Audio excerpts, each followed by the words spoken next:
చూస్తుంటే మొక్కలు చూడలేదు కానీ ఇక్కడ కూర్చొని అమ్మాయి ఈ అమ్మాయి ఉంటుంది అనుకున్నా.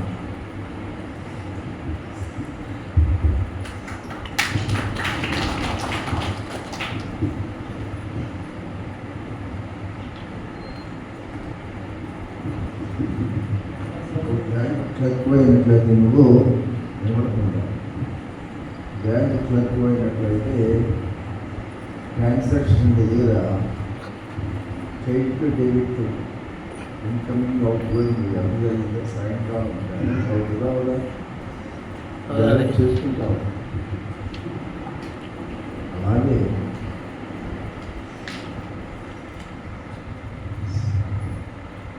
విశ్వాస జీవితంలో కూడా సేవా జీవితంలో కూడా బ్యాలెన్స్ అవ్వాలి.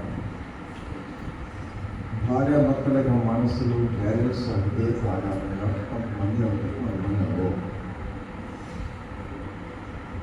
మరి సహవాసం నాయకుని యొక్క మనసు, సహవాసం ఉన్న సేవకులు విశ్వాసులు వయసులో ఉన్న వారి మనసులో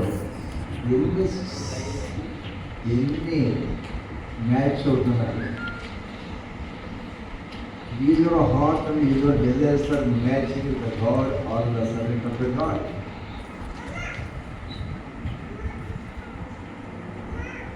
అమ్మగారు ఉన్నారు, 50 సంవత్సరాలు 30 ఇప్పటికీ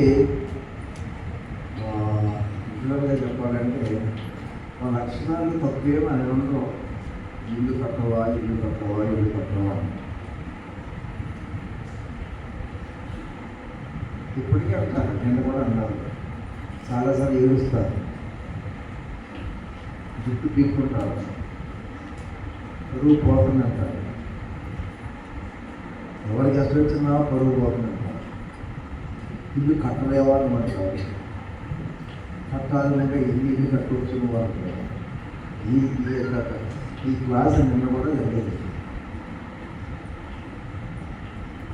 మన సభలకు వచ్చే విశ్వాసులు ఎంతమంది ఎంత పేదవాడు, ఎంత మంచి ఇల్లు కట్టుకున్నారు, కళ్ళు కాకపోయా, నీ వెళ్ళి కోఆపరేషన్ చేయలేదా? అది సామాన్యమైన వాడు. నాయన అమ్మగారు ఉన్న జనాల్లో, మేమున్న జనాల్లో కూడా ఇంటిలో అంట్లు రోగం, ఇల్లు రోగం, వాటి రోగం, వాటి రోగం జనానికి అది తక్కువైన పనులు ఇంట్లో చేసినటువంటి వ్యక్తి యొక్క సంతానము చాలా విలువైన ఇల్లు కట్టినప్పుడు వాళ్ళ గృహాలలో ప్రవేశం చేసిన కదా నువ్వు. అప్పుడు మనకి కళ్ళు కనపడదు కదా.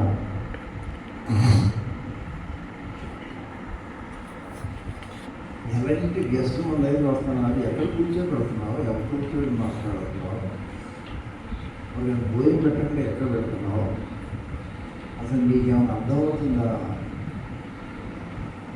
ఎంతమంది అరే ఐజర్ గారు ఇల్లంటే ఇదా ఇలా ఉండదా అని అనుకోలేదే అన్నవాడు అన్నారు అన్న మాటలు వెళ్ళరా ఎవరైనా చెప్తే నీకు విన్నాను.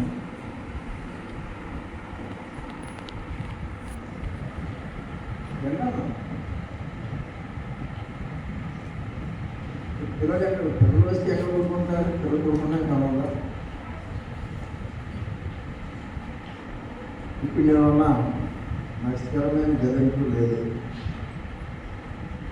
కొన్ని రోజులు ఈ మంది వెళ్ళడం దగ్గర ఉంటాం, కొన్ని రోజులు కిచెన్ దగ్గర ఆ షెడ్ దగ్గర బాల్సంట్లో దగ్గర పక్కన ఉంటా, కొన్నిసార్లు ఇంట్లో ఉంటా, కొన్నిసార్లు అమ్మగారు పాత కాలంలో ఉంటున్నా. నేను అయ్యారు ఎక్కడ ఉన్నారంటే నాకు అమ్మగారు చెప్పడం కష్టమైందండి. చెప్పినా సరే మనకి అర్థం చేసుకునే పోతాను. ఇది అడ్రస్ మాది అంటే ఇది అడ్రస్ ఒకసారి ఎక్కడ ఉంటాను. కాబట్టి ఇవన్నీ జస్ట్ ఎగ్జామ్ ఇది చెప్తానంటే ముందు వాళ్ళు ఉంటారు, భార్య మాట వినడం వాళ్ళు ఉంటారు, భర్త మాట వినడం వాళ్ళు ఉంటారు, కాంప్రమైజ్ అయ్యేటువంటి స్వభావం లేని వాళ్ళు కూడా ఉంటారు. లేదా కోరిక తీర్చడానికి తగినంత డబ్బు లేని వారే ఉండొచ్చు, ఖర్చు చాలా డబ్బు లేని వారే ఉండవచ్చు.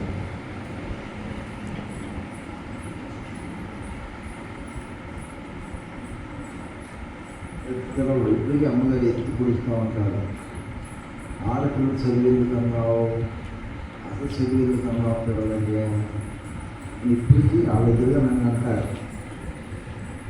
మా నాన్న చదువుతానంటున్నా అన్నారా, ఆ హిందీకి గోల్డ్ బట్టలు కట్టొచ్చుగా అని చెప్పారు.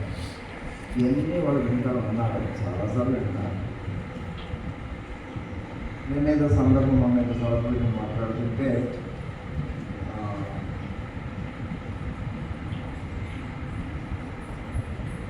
ఏంటి బట్టలో ఇతర మళ్ళీ చీర డాడీ కొనాలి సరే కాబట్టి అంటాడమ్మా మీరు రాదు అంటాడు. అప్పుడు ఆ పాపం అవును మా నాన్నకి గోడ ఊళ్ళో కట్టవచ్చుకోని అన్నావు కదా, చదివింది ఆడపిల్లగా అన్నావు కదా, అందుకే ఇప్పుడు ఏమి తీరుతున్నారు మా డాడీ అన్నారు.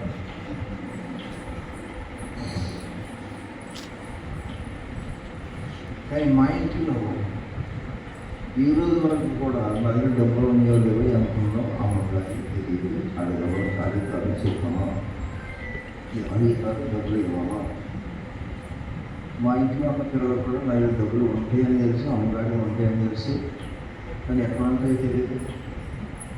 ఆ డబ్బులు తెలుసుకోవాలంటే ఎందుకంటే ఎక్కడన్నా ఒకటి ఒకసారి కొనుక్కోవచ్చు. వాళ్ళకి దొరికినాయి కదంటే ఉంటే రెండోసారి దొరకవు, మూడోసారి దొరికినా ఉంటే నాలుగోసారి దొరకవు, నాలుగోసారి దొరికితే ఐదోసారి దొరకవు. ఎక్కడ రాస్తుందో తెలియదు. డబ్బులు జేబులో ఉండవు, డబ్బులు ఉంటాయిగా ఎక్కడ లేవంట, కేసీఆర్ దగ్గర లేవంట, రామ్మోహన్ దగ్గర లేవంట, పోలీలు లేవంట, డ్రైవర్ దగ్గర లేవంట, ఆమె దగ్గర సందర్భంలో ఆడి చెప్పారు.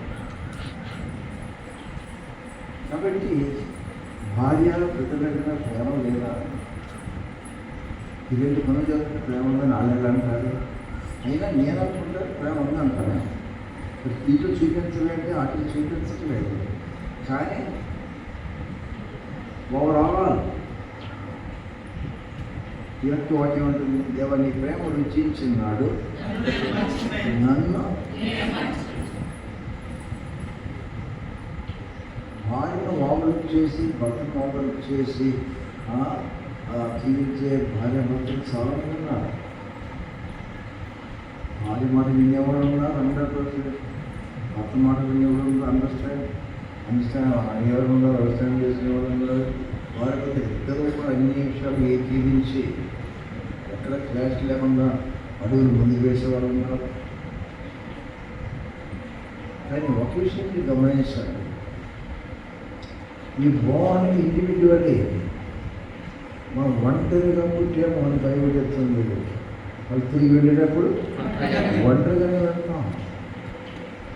ఇలా పెళ్లి చేస్తున్నావు, ఇద్దరు పెళ్లి చేస్తున్నాం కదమ్మా, సాగు మరణం ఎడబాపుకోవడం ఐదహాల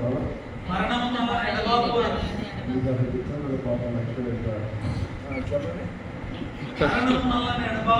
మరణం వలన ఎడబాపు వరకు నీకే భార్యనే భర్తనే ఉంటానని ప్రమాణం చేశారు.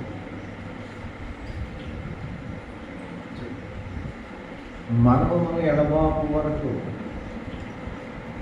శుభ సమయంలో ఇల్లుగా మనం ఉంటుంది. మనం పేరు పెళ్లి సందర్భంగా అనుకుని ఎవరు ఇష్టపడతారు. ప్రమాణం పెట్టినా వాళ్ళకి గుర్తు లేదండి. ప్రమాణం అనేదాన్ని మనం పెట్టారో పెట్టలేదో పదం పెట్టారు. చావు మనలను ఎడబాపు వరకు ఏంటి, నేను నీకు భర్తనై భార్యనై ఉంటాను, ఇది నా ప్రమాణము. అవును, భార్య భర్తలైన వారి వివాహం సందర్భంగా ప్రమాణం చేసుకుంటూ అనేది ఉంది. విశ్వాసీలకు సేవకులు మన మార్పులు మనం ప్రతి ఒక్కరు దేవునితో ప్రమాణం చేయవలసిన వారమై ఉన్నాము. దేవునితో ప్రమాణం చేసిన వారు ఇక్కడ ఉన్నారు అని దేవునితో ప్రమాణం చేసిన వారే ఉంటారు. మీ వివాహాల్లో ప్రమాణం చేసిన వారే ఉంటారు.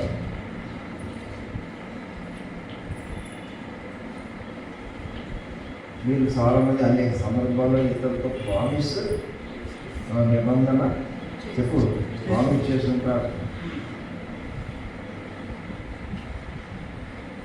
దేవుని యొక్క మాటలలో ఎక్కడ మాటలు కనబడదు. దేవుడు ఎప్పుడూ మాట్లాడతాడు. అది ఎవరితోనూ మాటలు మాట్లాడడం, కబుర్లు మాట్లాడడం, వచ్చట్లు మాట్లాడడం. మాటలకి దేవుడికి సంబంధం లేదు. మనుషులు మాట్లాడతాము, జంతువులు అవి ఏమి మాట్లాడవు. ఇది స్వరం మాత్రం ఉంటుంది కానీ మాటలు లేవు. అలాగే ప్రభువు కూడా మాట్లాడాడు. కానీ ఏం చేస్తాడంటే ఆయన మాట్లాడినది ప్రతిదీ నిబంధనే మాట్లాడతాడు. మాటలు లేవు, అన్ని నిబంధనలే. చెప్పండి, ఆయన ప్రతి మాట, మనం మాట్లాడేది ప్రతి మాట అంటాం, కానీ దేవుడు మాట్లాడేది ప్రతిదీ నిబంధన. దేవుడితో నువ్వు నిబంధన చేసిన విశ్వాసం అయినట్లయితే నీ కూడా నిబంధన మనుషుడు. నిబంధన దిన పాటలు పాడండి.